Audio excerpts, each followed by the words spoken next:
I really like Fire Emblem, and I've often heard that Genealogy of the Holy War, sorry for mispronouncing that, is one of the better games in the franchise. Now, after finally trying it out, yeah, I can't say that's a wrong assessment. This game is great, simple as that. But it's not perfect, I'll get to why in a moment. Special thank you to everyone involved in the fan translation. Sadly, it's currently the only way to experience this in English. Your hard work is appreciated. One of my biggest regrets in gaming is that I never got to experience this game's story blind. I've been spoiled left and right, so I was basically waiting for the plot points to happen. Because I truly enjoyed the story, but damn, it would have hit me so much harder if I didn't know some of the things in it. In terms of gameplay, it's pretty damn good. It's classic Fire Emblem stuff, but Three Houses has basically spoiled me with quality of life stuff. For example, in this game you need to have a skill in order to double attack, which is a given today. And let's get the biggest elephant in the room out of the way. The maps are way too big. It's actually kind of daunting how they just go on forever. There's only 10 chapters in the game, but they're divided into like 4 segments on a huge ass map. One chapter for me takes like 4 hours, but I'm really damn slow, but still. But sometimes this actually helps in the immersiveness. It really feels like you're taking on a small army trying to go against all the odds in the world. I'll try not to spoil anything in the story, in case you never play this game. Which is why I use very mundane footage. The last thing I want is to ruin anyone's experience with this game. I'm also very torn on the money system. Normally you'd have a shared pool of money that you can spend freely on your units, but here every character has their individual wallet. There's also no way to transfer items, at least not directly. You need to sell them at a shop and then have another unit buy that item back. I appreciate them trying something new, but I don't think this was a big hit. The story is also very big in scope, so there's so many subplots and countries, characters left and right. It's very Game of Thrones, and prepare for a lot of comparisons to that. These came out in the same year after all. So even now, I'm not even sure of all the character names and all the countries, like there's so much stuff. But it is so damn fun to experience. The developers of Three Houses said they took a lot of inspirations from this game in terms of scope and overall storytelling, and you can definitely tell. I much prefer the gameplay in Three Houses, but that game could not have existed without this. The story really was ahead of its time in a sense.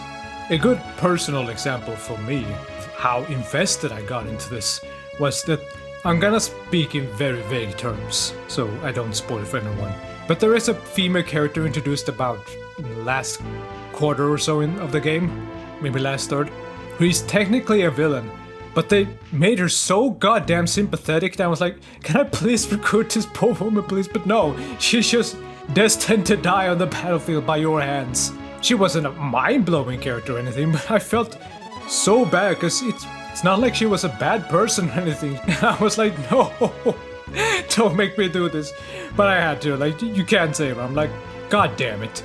If I can have that sort of reaction for a goddamn NPC or boss character, then you know you've got a good game.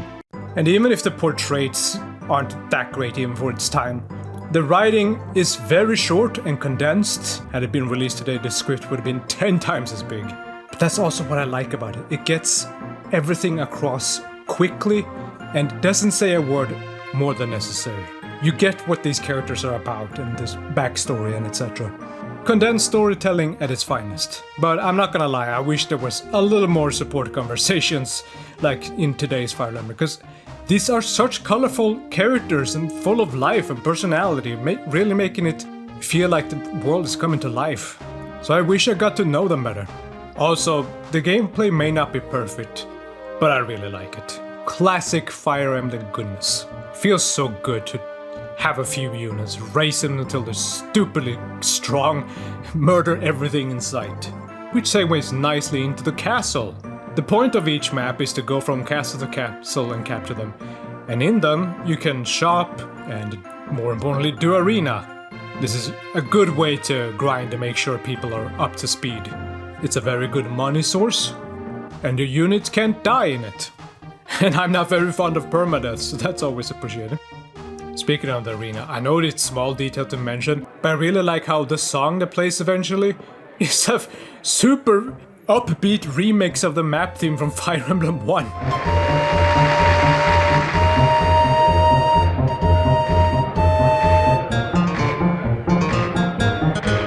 It's so goofy, but I love it. Oh, and let's not forget the soundtrack. It's filled with many memorable songs, and has my personal favorite version of the Fire Emblem theme.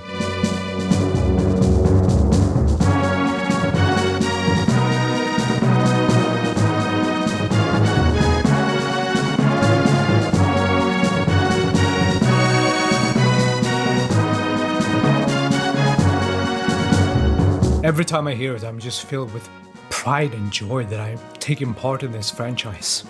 That it's not just a series of strategy RPGs, but worlds and cool characters that are hopefully timeless. From what I understand, this composer has been part of almost every old school Fire Emblem game and seems to still be a bit of a sound supervisor and does not get enough attention. For good and bad, it is a game that I definitely need a guide for, because there's hidden events, like a character needs to stand on a certain tile or on the map and they'll get a bonus item and shit like that. This game doesn't really communicate that well to the player, but I've kind of grown to accept that at this point. Speaking of not communicating, there's also a first tryout at the support system, except it's very primitive. If two units can fall in love and they stand next to each other at the end of the turn, they'll get love points. Once they immaculate it enough, they fall in love, eventually getting married. So for me, it was like, oh, these people are married now. Okay.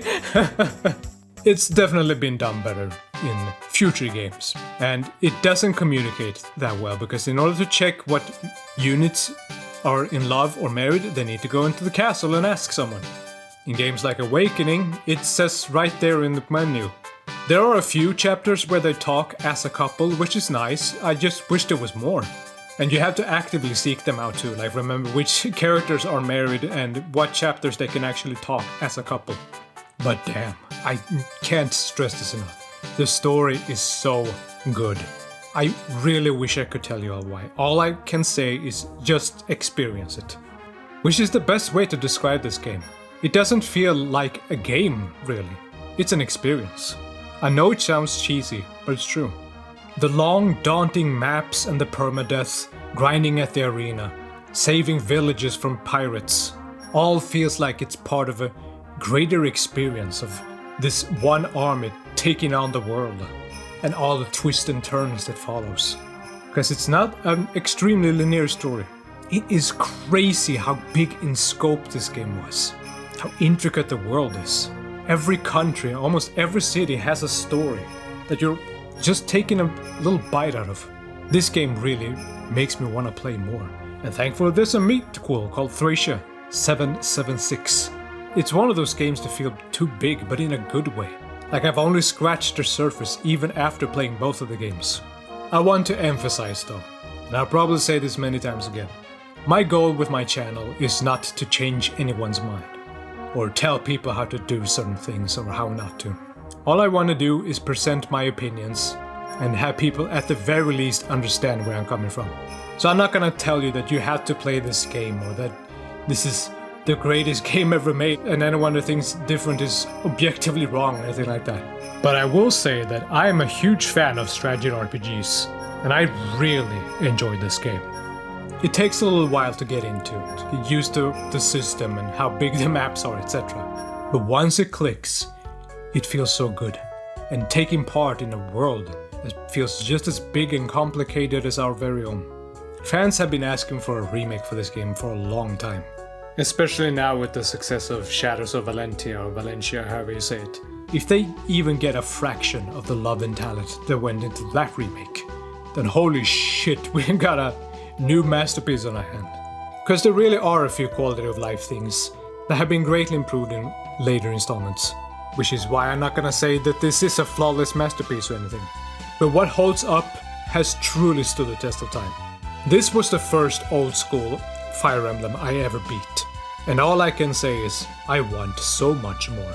And I am so happy I play this game. I have loved this franchise since Awakening, and playing this game has given me more appreciation for not just the franchise, but how the gameplay has changed and developed. It's made me fall in love with the franchise again. It reminds me of the passion I have for Fire Emblem. Fun characters and the intricate stories. Even if they're not always great, it's fun to see them together. And playing Fire Emblem Heroes gives me even more appreciation, because now I light up like a little school kid every time I see units from the games I remember. And I'm so glad people remember this game and they're keeping it alive. It's like there's been parts of the franchise that's been in a different language that I now can speak. It has opened my eyes in so many ways. When I think back on it, I don't really focus on how long and excruciating the maps were. I remember the cool story, fun characters, and how satisfying it was to race up an army on my own, figuring out new tactics and how to approach certain scenarios. Like how it all clicked when I was like, hey, maybe I could put this unit here, or maybe this one over there, and suddenly the whole chapter just became so much easier. This game deserves to be preserved. If not a remake, then definitely a modern port. Even if it's limited time like what they did with Fire Emblem for the NES. But who knows? Maybe one day we'll see a Nintendo Direct and hear that very familiar music.